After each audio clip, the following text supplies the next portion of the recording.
तो उसको मानो। वो लोग कहते हैं कि हमने जो कह दिया वो मान लो। हमने कहा नरक में जाओगे अगर ऐसा करोगे तो। अब किसी को नहीं पता नरक, क्योंकि कोई नरक से आज तक लौट के आया नहीं। जो गया उसे देखा लेकिन लौट के आके बताया नहीं कि नरक नाम की कोई चीज है या नहीं है। लेकिन भय के कारण हम मान रहे हैं। क्यों मान रहे हैं? अरे ऐसा मत करो भैया, नहीं नरक में चले जाओ, पता नहीं जाएंगे नहीं आएंगे, लेकिन तो भय है हमारे अंदर। बोलो वो भय को खत्म करो। उसने कहा भय को खत्म करो।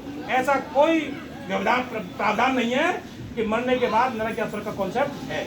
जो कुछ है, नरक है तो यहाँ है, स्वर्ग है तो यहाँ है। बड़े माता जी जीते जी स्वर्ग में गई है।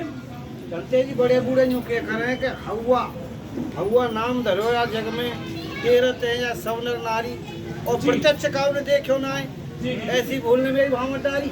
जी जी जी जी। तो हमें इस कॉन्सेप्ट को बुद्ध ने सिरे से क्या कर दिया? खत्म कर दिया।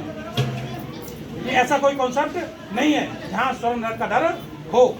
डर का ही एक व्यवसाय है, बिजनेस है, उसको खत्म किया बुद्ध ने। बुद्ध ने अपने जीवन में यही किया और कुछ नहीं किया। 40 बुद्ध बता भी आया, आपको पता है 40 वर्षों का जो उनका भ्रमण रहा है, उस भ्रमण में 2 बार बुद्ध मथुरा भी आए और दूसरी बार बुद्ध ने यहाँ वर्षावास किया।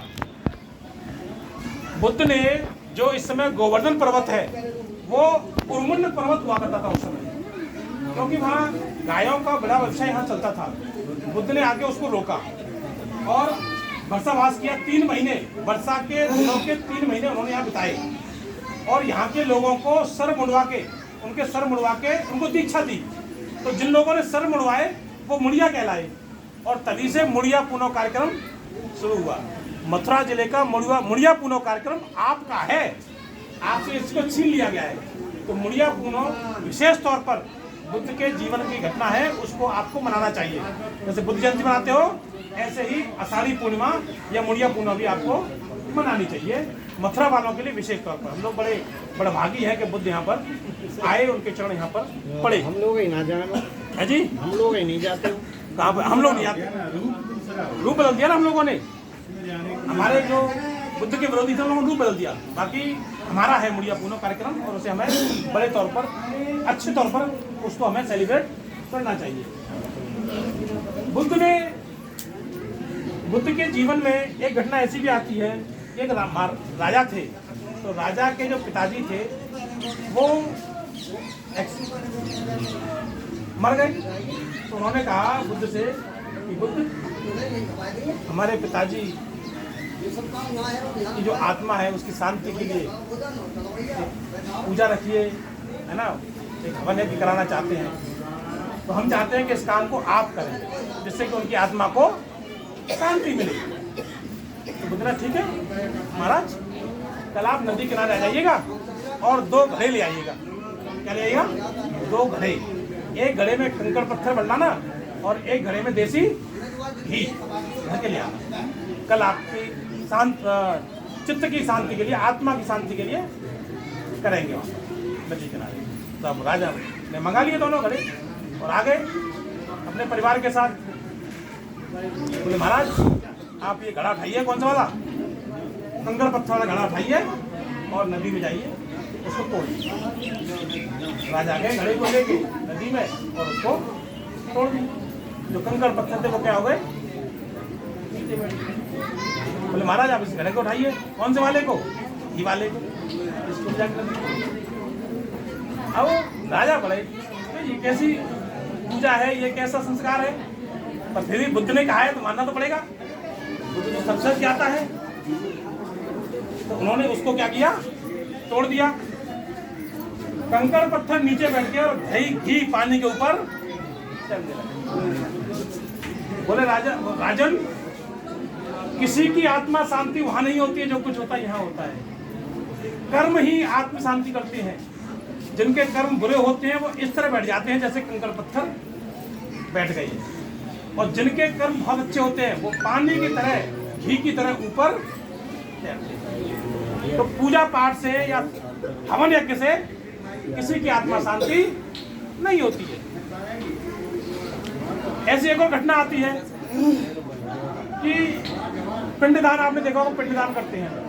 श्राद्ध कहते हैं ना, श्राद्ध कहते हैं कि यहाँ भोजन खिलाओ और कहाँ पहुँचता है, हमारे पूर्वजों के पास पहुँचता है मरने के बाद, क्योंकि आता आएगी कौन से महीने में आती हो, अगस्त के महीने में आती है।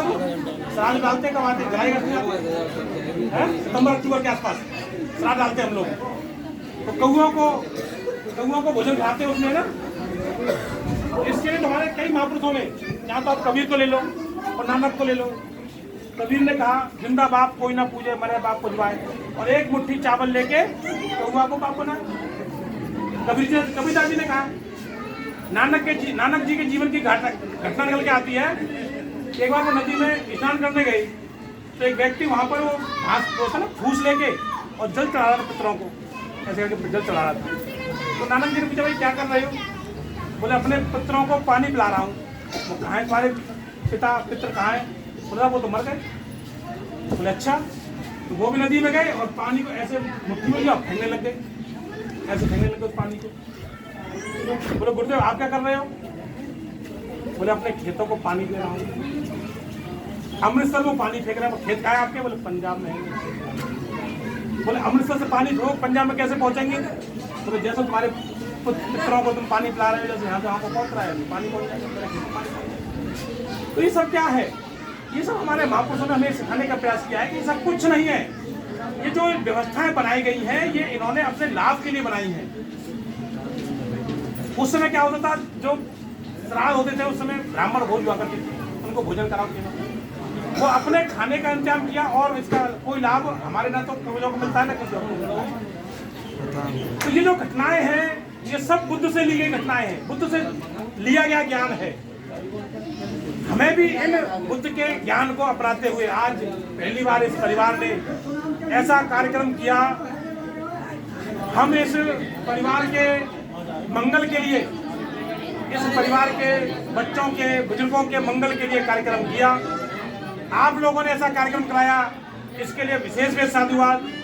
आपने समय दिया और आप शांतिपूर्वक यहाँ बैठे, इसके लिए आपका विशेष साधुवाद। हम सभी बौद्धाचार्य आप लोगों की मंगल की कामना करते हुए अब हम लोग सभ्य सत्ता करते हुए इस कार्यक्रम को